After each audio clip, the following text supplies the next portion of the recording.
No one's talking about it, but the signs are right in front of us.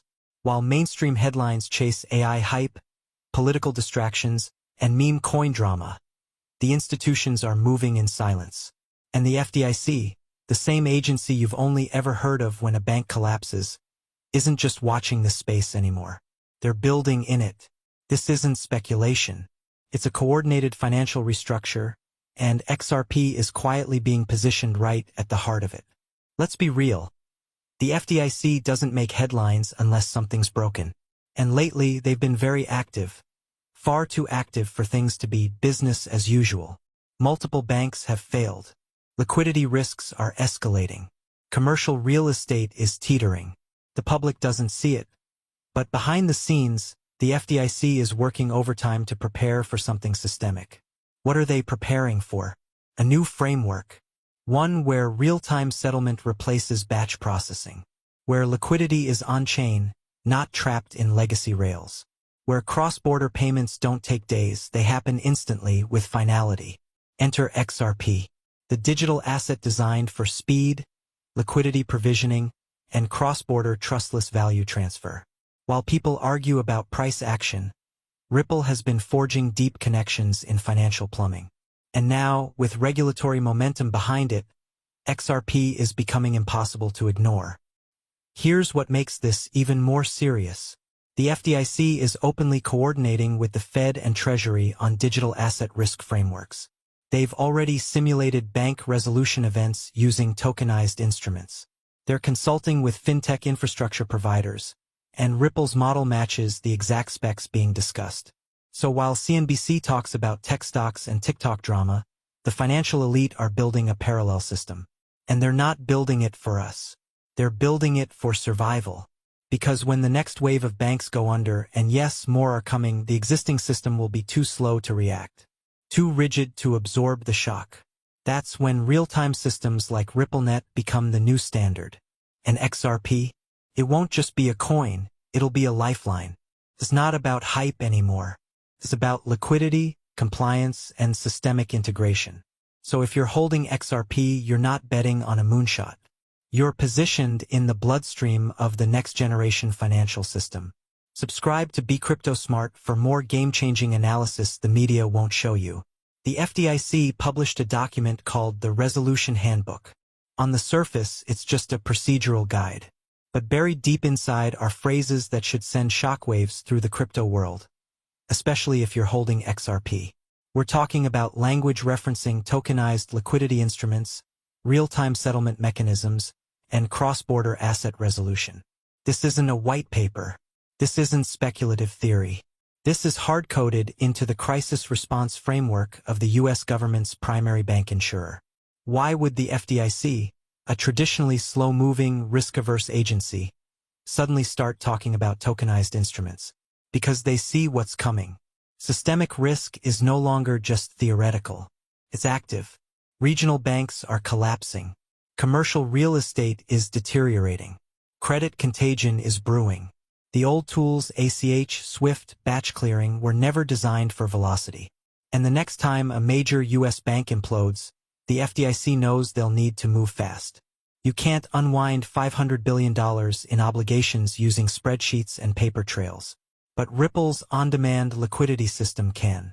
It's built for precisely this type of chaos, automated liquidity provisioning, real-time settlement across currencies, and the ability to facilitate instant cross-border transfers without the need for Nostro accounts. Think about that. In a crisis, XRP doesn't just work. It thrives.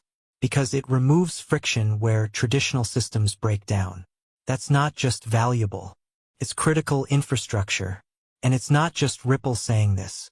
The Bank for International Settlements, BIS, has openly discussed the need for interoperable digital assets that can act as neutral bridges between fragmented national systems. The IMF has published papers on cross-border liquidity crises. And now, the FDIC is quietly preparing the emergency playbook. So what's the quiet war plan? Use tokenized instruments to replace slow clearinghouses. Lean on bridge assets that don't introduce counterparty risk. Coordinate with private sector players who already have scalable systems. That's Ripple. And that's XRP. It won't be labeled crypto. It'll be labeled Tier 1 infrastructure. That's how this plays out. Because the FDIC isn't going to send out a press release saying they're integrating XRP. They'll frame it as enhanced real-time liquidity settlement through pre-approved third-party rails. And Ripple? They'll be one of the few names that checks all the boxes. Compliant, connected, scalable. So when the next crisis hits, the system won't reboot with Bitcoin. It'll reboot with infrastructure that meets regulatory demands and delivers real-world functionality. And at the core of that, whether they say it or not, will be XRP. This is the endgame they're quietly preparing for, and the window to front-run that is closing fast. This isn't hype. This is logistics. This is how systems survive. And XRP? It's the keystone of that survival plan. FDIC, Custodia, Ripple. The trifecta no one sees coming. Let's talk about a chess move that most people missed. Custodia Bank. A fully regulated, crypto-native financial institution. Their goal? Serve institutional players by offering digital asset custody, real-time settlements, and tokenized dollar services. In short, Custodia was building the plumbing for the new financial era. Then the Fed rejected them. But here's the twist. Custodia didn't get denied because their model was flawed. They got denied because their model worked too well and too early. Their tech posed a direct challenge to the outdated legacy systems still propping up the traditional banking world. It exposed just how far behind most U.S. banks really are. And it forced regulators to admit something they've avoided for years. The infrastructure is already here. It just hasn't been greenlit yet. Now fast forward. The FDIC, the OCC, and the Federal Reserve are no longer ignoring tokenized assets.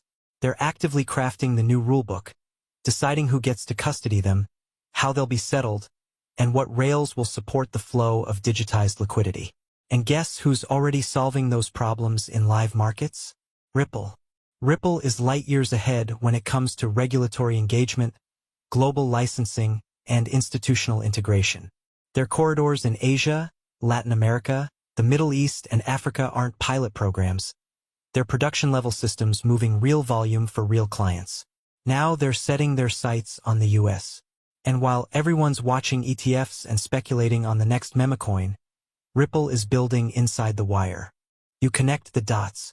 The FDIC is searching for scalable tokenized settlement solutions. The Fed is crafting new standards for asset custody. Ripple has spent the last decade engineering systems that meet both technical and compliance demands. And at the center of Ripple's ecosystem, XRP, the native asset that powers real-time settlement without needing a counterparty. It's fast. It's borderless. It's liquid. It's trustless. And most importantly, it's already in position. This trifecta, FDIC, Custodia, Ripple, is a blueprint. It's a signal that the future of banking isn't being built by JP Morgan or Goldman Sachs. It's being built by fintech-native platforms that know how to scale and adapt in real time. And here's what comes next. Once the rules are finalized and the digital rails go live, they won't call XRP a cryptocurrency. That narrative is over. They'll call it collateral. They'll call it Tier 1 liquidity. They'll call it infrastructure. So while Custodia was the canary in the coal mine, Ripple is the beast quietly being welcomed into the fortress. And if you're holding XRP now, before the language changes, before the corridors are public, before the regulatory framework is normalized, you're not investing in speculation. You're holding a seat at the infrastructure table. This is how wealth shifts quietly until it explodes into view. And the trifecta is already locked in place. FDIC sets the guardrails. Custodia proves the model. Ripple runs the rails. And XRP is the fuel that makes it all move. Remember 2008? When the entire global financial system was on the brink, and trillions were pumped into the economy in the name of stability. Who got rich? Not the average person. Not retail investors. It was the insiders, the ones who understood where the bailout money was going and positioned themselves before the chaos hit. Fast forward to 2025, and the playbook hasn't changed. Only this time, the tools are digital. Now it's about who can move value across borders instantly, who can unlock liquidity on demand, who can function without intermediaries and still maintain regulatory clarity. In short, it's about who becomes the plumbing for the next bailout cycle. And right now, Ripple's ecosystem is quietly mirroring every key function that mattered in 2008. Liquidity provisioning during systemic stress, real-time clearance and settlement, cross-border interoperability, institutional-grade compliance frameworks. Except this time it's happening faster, smarter, and globally. RippleNet is already being used by central banks, remittance giants, and financial institutions who don't have the luxury of waiting for SWIFT to modernize. The on-demand liquidity, ODL corridors have been stress-tested in emerging markets where banking infrastructure is fragile. And the results? Real, scalable, efficient.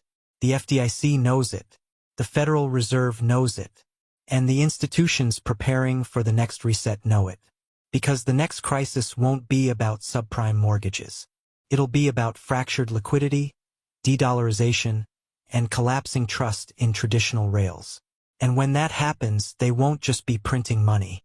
They'll be redirecting value through the rails that can survive the storm. Ripple has positioned XRP as the vehicle that can do just that. Instant liquidity access, trustless settlement, and zero dependency on correspondent banks. That's the antidote to a broken system. And here's what most people miss. While the masses are watching ETF charts and speculating on meme pumps, institutional capital is getting in position. They're not trying to time a pump. They're locking in the infrastructure that will inherit the system when it fails. XRP isn't a moonshot play. It's a macro hedge. It's a bet that the system will need something faster, cheaper, and more transparent when the next domino falls. The FDIC isn't preparing for a bailout. They're preparing for a reboot. And XRP isn't just invited to that conversation. It's already seated at the table. This is the closest we've ever been to regulatory clarity meeting real-world demand. And when those two forces collide, XRP doesn't just move. It explodes. Not because of hype. Not because of influencers. But because it becomes essential. And if you understand the 2008 blueprint, you already know. When systemic failure hits, the wealth transfer doesn't wait. It rewards those already positioned. And right now, XRP is in prime position. Most people will wake up when XRP is at $5. But by then, the wealth transfer will already be in motion. Because these kinds of systemic shifts don't come with a countdown clock.